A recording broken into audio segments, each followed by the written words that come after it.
नमो भगवते वासुदेवाय। नमस्कार दोस्तों, आज के इस वीडियो में हम सुनेंगे कार्तिक मास महात्म्य के 10वें अध्याय को। इससे पहले हमने सुना था कार्तिक मास महात्म्य का 9वां अध्याय। उस अध्याय में हमने जाना किस प्रकार से तुलसी जी उत्पन्न हुई, उनका प्रादुर्भाव कैसे हुआ, भगवान विष्णु को किस प्रकार की पूजा अत्यधिक प्रिय लगती है। अब आगे की कथा का हम श्रवण करेंगे। सबसे पहले भगवान श्री गणेश का ध्यान कर लेंगे, फिर कथा आरंभ करेंगे।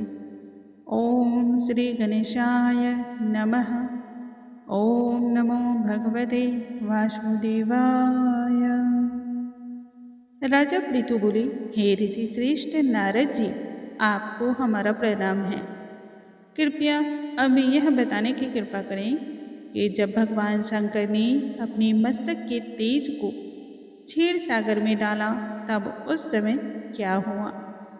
नारद जी बोले, राजन, जब भगवान शंकर ने अपना वह तेज क्षीर सागर में डाल दिया तो उस समय वह शीघ्र ही एक बालक के रूप में परिवर्तित हो गया और सागर के संगम पर वह बैठकर संसार को बह देने वाला अत्यंत ही करुण रुदन करने लगा।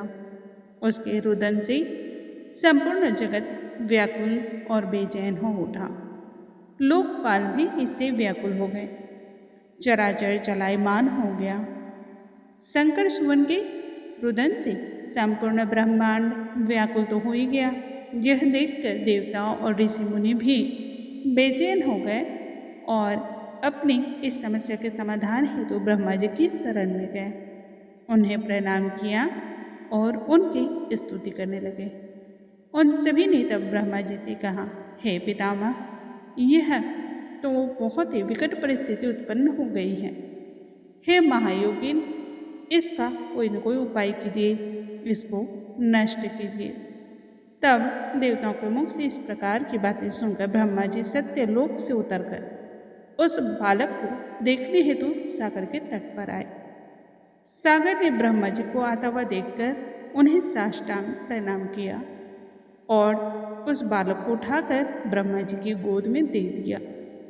तब आश्चर्यचकित होते हुए ब्रह्मा जी ने पूछा, हे सागर, यह बालक किसका है, कौन है, शीघ्रतापूर्वक कहो।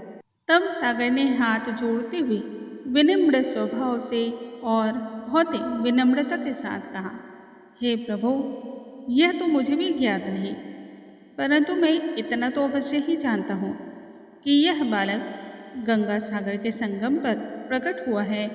इसलिए हे जगत गुरु, आप इस बालक का जात कर्मादि संस्कार करके इस व्यक्ति का, इस जातक का फल बतलाइए। नारद जी राजा पृथु से बोले, सागर ब्रह्मा जी के गले में हाथ डालकर बार बार उनका आकर्षण कर रहा था। फिर तो उसने ब्रह्मा जी का गला इतनी ही जोर से पकड़ा कि उससे पीड़ा होने लगी और उससे पीड़ित होकर ब्रह्मा जी की आंखों से आंसू टपकने लगे। ब्रह्मा जी ने अपने दोनों हाथों का जोर लगाकर किसी प्रकार सागर से अपना गला छुड़वाया और सागर से कहा, हे सागर, सुनो, मैं तुम्हारे इस पुत्र का जातक फल बतलाता हूँ। मेरे नेत्रों से यह जो जल निकला है, इस कारण इसका नाम जलंधर होगा। उत्पन्न होते ही यह तरुणावस्था को प्राप्त हो गया है, इसलिए यह सब शास्त्रों में पारगामी, महापराक्रमी, महावीर, महायोद्धा और महाबलशाली के साथ ही रण में सदैव विजय की प्राप्ति करने वाला हो। यह बालक सभी दैत्यों का अधिपति भी होगा। यह किसी से भी पराजित न होने वाला तथा भगवान विष्णु को भी जीतने वाला होगा। भगवान शंकर को छोड़कर यह सबसे ही अवध्य होगा।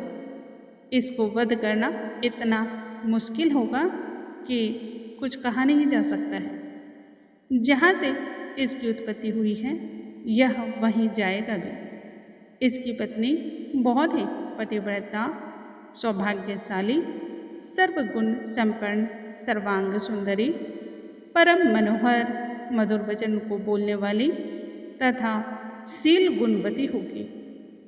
सागर से इस प्रकार तब कहकर ब्रह्मा जी ने शुक्राचार्य को बुलवाया और उनके हाथों से बालक का राज्याभिषेक कराकर स्वयं वहाँ से चले गए। बालक को देख सागर की प्रसन्नता की सीमा ही ना रही। बड़े ही हर्षित मन से घर आ गया। फिर सागर में उस बालक का लालन पालन करके उसे पुष्ट किया।